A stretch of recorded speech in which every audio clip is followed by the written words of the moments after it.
Hello, have a very nice. मैं एक video देख रहा था फ़ोन में। HW न्यूज़ नाम का एक न्यूज़ पोर्टल है यूट्यूब पर, उनकी खबर थी। और खबर देने वाले बहुत बड़े रिप्यूटेड पर्सन है। अब उनका नाम मुझे भूल गया। वैसे बड़ा अच्छा बोलते हैं, अंग्रेजी में आता है उनका प्रोग्राम। भाई साहब कहते हैं कि कुछ टाइम पहले इंडियन गवर्नमेंट ने, कैबिनेट ने टाटा ग्रुप को सेमी कंडक्टर बनाने का एक लाइसेंस दिया, चेका दिया। उसमें परमिशन तो दी ही, साथ में यह भी कहा कि जितना खर्चा होगा,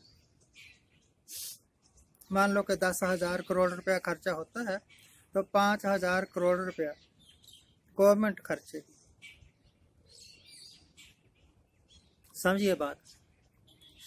टाटा एक प्राइवेट ग्रुप है, बहुत बड़ा इंडस्ट्रियलिस्ट है। तो उन्होंने सेमी कंडक्टर लगाने का कारखाना लगाना है। अगर सेमी कंडक्टर बनेंगे और बिकेंगे तो फायदा तो टाटा ग्रुप को होगा। गवर्नमेंट क्यों खर्चे? गवर्नमेंट ये पैसा क्यों बर्बाद करे? जो टाटा ग्रुप को पैसा दिया जा रहा है सब्सिडी के नाम पर, सब्सिडी तो ये किसान कुसून जो गरीब लोग हैं, गुजारा नहीं होता जिनका, उनके वास्ते है एक प्रोविजन पुरानी सरकारों ने किया था, ताकि चलो एक गरीब आदमी की थोड़ी मदद हो जाए। टाटा ग्रुप तो भगवान की कृपा से हिंदुस्तान का बहुत बड़ा इंडस्ट्रियलिस्ट ग्रुप है। इनको ये सब्सिडी की क्या जरूरत पड़ गई? चलो सरकार है भैया, दे सकती है तो दे दी। और उसके 4 महीने बाद टाटा ग्रुप की तरफ से बीजेपी के खाते में, समझ लो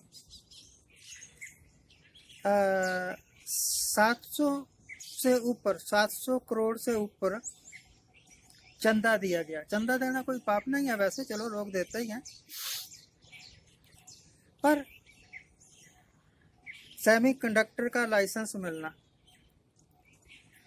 और उसमें 50% राहत मिलनी, सब्सिडी मिलनी, एक बात। और 4 महीने बाद बीजेपी को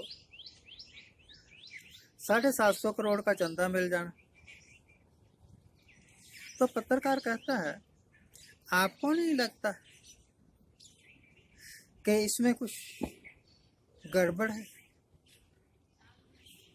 750 करोड़ गए जो बीजेपी के खाते में गया, बीजेपी के खाते में ही नहीं गया, कोई 40-50 करोड़ रुपया कांग्रेस के खाते में उनको भी दिया। चलो भैया आप भूखे ना मरो, तो 50 करोड़ आपको भी दिए, 750 करोड़ इनको भी दिए। तो मुझे ये तो समझ आ गई, जो बड़े इंडस्ट्रियलिस्ट हैं वो पैसा कमाएं या ना कमाएं, सरकारें उनको मरना नहीं देंगी।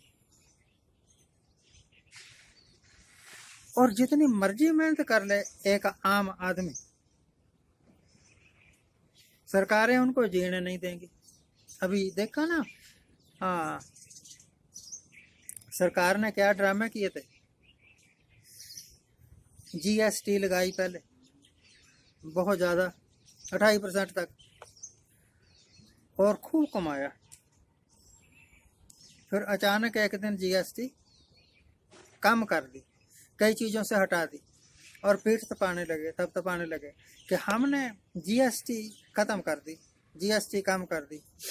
तो किसने कहा था? पब्लिक ने, मेरा ख्याल है कि किसी ने नहीं कहा होगा। आपने कहा कि बहुत 28% गुड्स एंड सर्विसेज टैक्स लगाओ, नहीं कहा होगा मेरा ख्याल। कौन कहता है, कौन चाहता है कि आ बैल मुझे मार। तो मैं कई बार देखता हूँ, इकोनॉमिक्स का स्टूडेंट हूँ, स्टूडेंट तो जब थे तब थे, अब तो इकोनॉमिक्स का प्रोफेसर कह सकते हो। हाँ, 76 में 74 में मैं पढ़ा यूनिवर्सिटी में, तब से लेकर अब 50 साल तो हो गए पढ़े हुए। तो अब भी अगर प्रोफेसर नहीं कह सकते तो आपकी इच्छा। तो मैं देख रहा था कि ग्रोथ कहाँ है। मेरे पैरामीटर सिर्फ दो हैं ग्रोथ को मापने के। पहला कि हमारी प्रति व्यक्ति आय पर कैपिटा इनकम कितनी है, और जब मैं पर कैपिटा इनकम के आंकड़े देखता हूँ जितने के भी उपलब्ध हैं, सरकार ने छोड़ा ही नहीं वैसे उपलब्ध के, तो वो ऐसे लगता है कि वी स्टैंड नो वेयर। अगर हम मुकाबला करें ना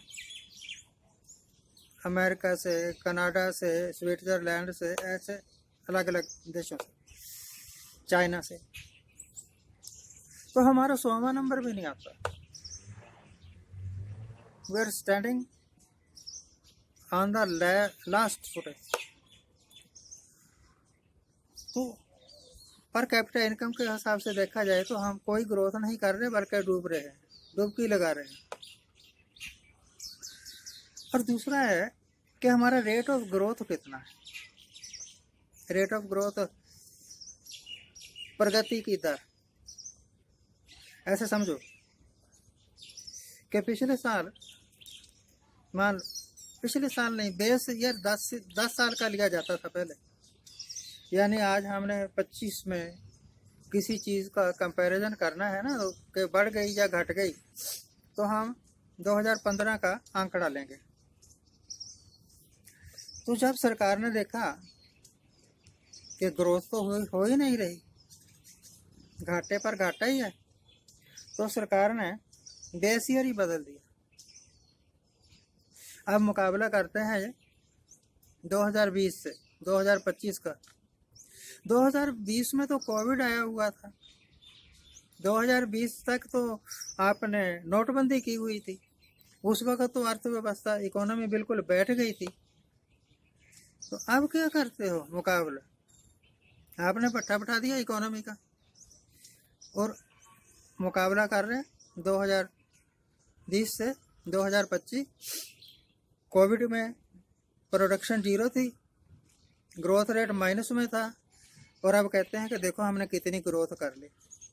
अगर करना ही है ना कंपैरिजन, 2015 के आंकड़ों से करो, 2010 के आंकड़ों से करो, और फिर पता लगेगा कि आपने सचमुच ग्रोथ की है कि आपने बेड़ा गर्क कर दिया इकोनॉमी का।